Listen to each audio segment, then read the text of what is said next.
Welcome to Loup TV. I'm Gene, along with Andrew and Doug for Monday, February 28th. Our two topics today are tech's impact on the conflict in Eastern Europe, and separately, Whole Foods getting a little bit of Amazon Go injected into its DNA. We'll go back to the top and start with tech impact. Something caught my attention this weekend is that the Deputy Prime Minister of Ukraine, Mykhailo Fedorov, had sent a letter, open letter to Tim Cook, asking that Apple ban the App Store in Russia. The thinking was that that would create some tension between the youth of Russia and the government, and separately, just for pure access to do whatever you want to on your phone. And separately, there are app developers that their businesses would be impacted. And Tim Cook had posted a letter recently from the highest level, just infusing Apple's goal of creating products that enrich people's lives. And of course, I think that he has struck the correct balance here. But the topic goes beyond this Apple and specifically regarding Apple's request from the Prime Minister of Ukraine. It's just a broader theme, which we talked about on Friday too, which is how tech's involvement in it. And I wanted to get your take, Doug. We talked about the Apple piece, but there's a lot of other ones going on too. There are, and I think it all reinforces just the new world, really, which is big tech has a lot of power. We've talked a lot about it. The US government has thought about ways to reduce that power, but in a weird way, we're kind of seeing the benefits of power in the hands of US tech, I think, in this conflict, and the ability for them to, if Apple decides to take down the App Store in Russia, obviously that would put some more pressure on the Russian government. We're seeing actions from Facebook and Twitter limiting some of the information that's coming from Russian news sources, Russian information sources. And so in this case, I think we're seeing the benefits of, power in the hands of US technology companies. And I'll add to that too, you have the impact of YouTube potentially making some bannings of maybe RT, one of the networks in Russia. I'm not sure where that stands at the moment. You have Elon Musk weighing in and bringing SpaceX's some of its assets into play in terms of getting internet to everyone.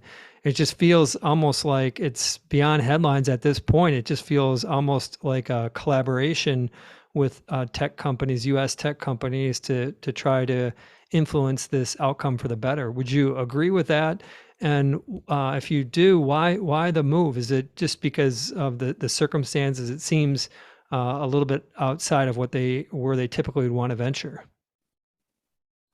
Well, I think they're all making a specific stand, which is with probably the rest of the world, the majority of the rest of the world at least, which is that they stand with Ukraine, and the big tech companies, by and large, feel that Russia is wrong to have invaded Ukraine.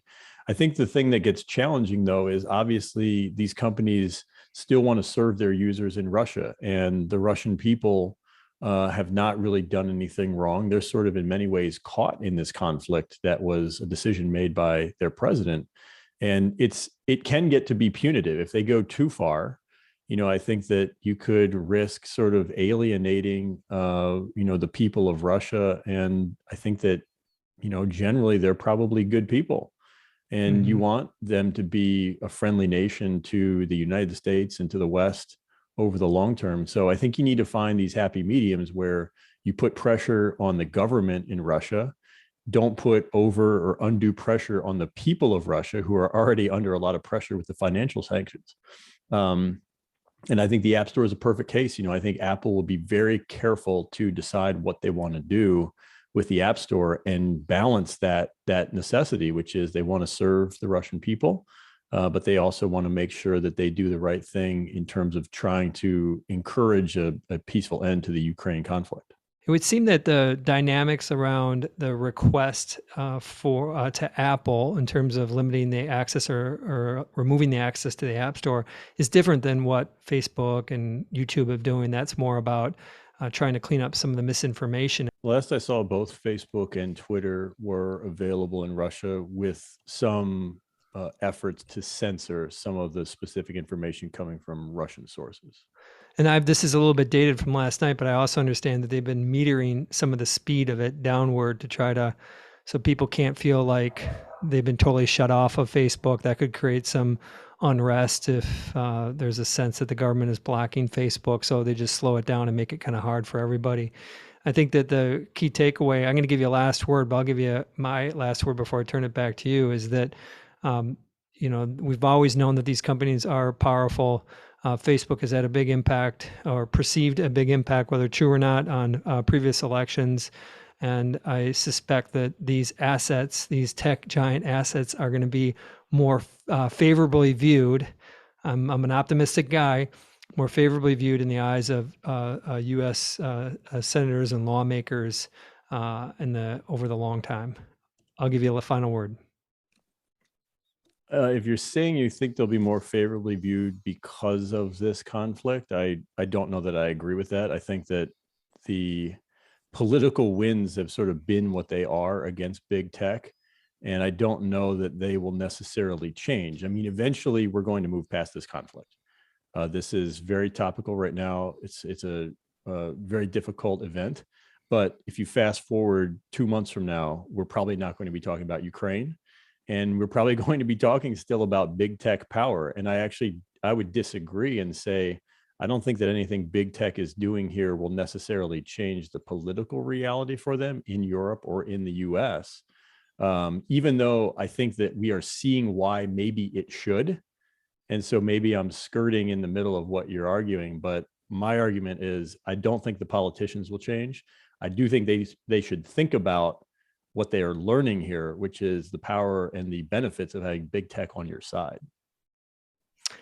So I'll give you a final word. I got to take this. I am going to be talking about Ukraine in 2 months. I'm going to be talking about it whenever somebody does something extraordinary. I'm going to say that they did it. It was Ukrainian, and we'll leave it at that. Thank you, Doug. We're going to move to our second topic and bring in Andrew. Andrew, we have in Washington, state of Washington now, the first Whole Foods digitally enabled store. 21,000 feet, you scan your QR code, you go into the store, you pick up your items, you walk out the door, your account is charged. This is a extension, I think, of the Amazon Go stores that have been around. You've long talked about the opportunity around taking friction out of brick and mortar, and was curious what your response to the news was. Well, yeah, from what we can tell from a New York Times report, is that there's a new Whole Foods store in Washington using the Amazon Go Just Walk Out technology. And I think there's a few takeaways, but first and foremost is that Amazon is back there, putting the pedal back down on physical retail and bringing their Just Walk Out technology to Whole Foods stores for the first time, which is exciting. People have wondered, when are they going to bring Just Walk Out to Whole Foods? That day has come. What may be surprising, though, is just how long it's taken. They launched the first Amazon Go store 4 years ago. There are now 30 of them across the country. And it tells me that this is a small experiment. This new Whole Foods store is just 20,000 square feet versus the average Whole Foods store is more like 40,000 square feet. It's expensive. I think at this point, we've got to be looking at tens of millions of dollars per store in R&D expenses for this Amazon Go initiative. And it's super slow. 30 stores, now 31 stores over 4 years is longer than I expected when we were talking about this 4 years ago. And the step up has not been 5, 10, 15, 20. It's been more like from 5 to 25. And then obviously what we've been dealing with over the past couple of years doesn't help for store rollouts, but it's been pretty flattish. And so that really caught my mind. I'd kind of forgotten about Amazon Go stores, and here we are, we're talking about it again. A typical Amazon Go store is about 10,000 square feet. So this is about double the size, which is noteworthy. If you're curious, like a convenience store, a 7-Eleven is about 10,000 square feet, more or less. So when you kind of play this forward, we've seen them kind of step up to the plate. How do you think Amazon thinks about this frictionless retail longer term? Is it going to continue to be in experiment mode? Do you think it will be in step up mode? And lastly, how do they manage the two brands? Because they're still having this brand conflict between Whole Foods and Amazon.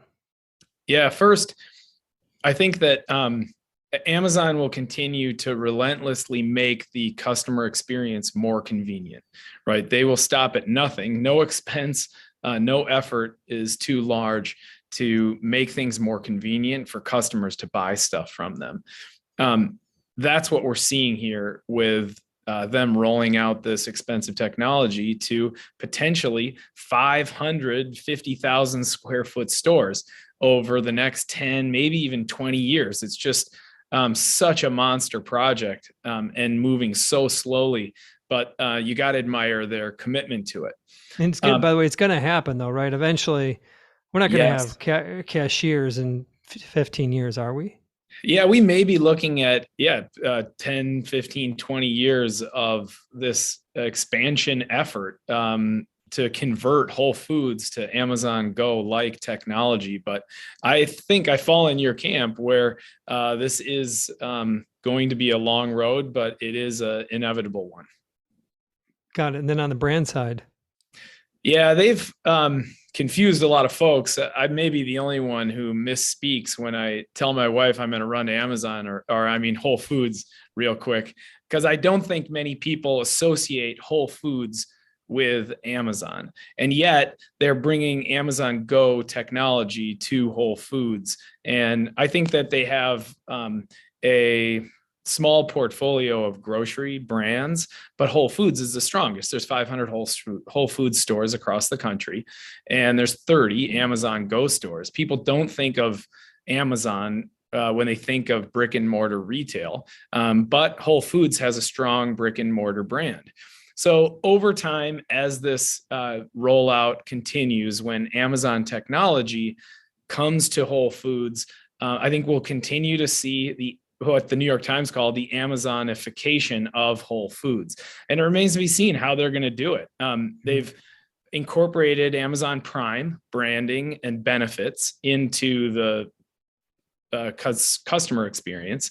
And then they've incorporated Amazon benefits into the back of the house experience where I'm getting groceries from Whole Foods, from my local Whole Foods store via Amazon. But it still is coming together super slowly. So I guess the word of the day here is slow. That this is a huge project they took on when they acquired Whole Foods, and we're still seeing the ramifications of it 4 or 5, and we'll continue to see ramifications for 5, 10 more years down the road. I'm curious, I don't know much about design, but do the colors green and blue, are they like competing colors? Are they complementary? Well, blue and yellow, which are the prime colors that they use, combine to make green. And I think maybe they could do more there to bring things together, but it's been pretty rough. I mean, next level. The Whole Foods experience originally was a beautiful market, right? Mm-hmm. To explore and discover new tastes and samples and right. And it's like the opposite of the Amazon brand is utilitarian, affordable, fast, convenient, slap it and go. And they have to bring those together somehow. It's not easy. I don't envy that branding professional. Well, it'll take time. We're not going to blink and miss it, it sounds like. I'm glad that we captured your insights here. We're going to leave it there on behalf of Andrew, Doug, and Loup TV. Bye for now.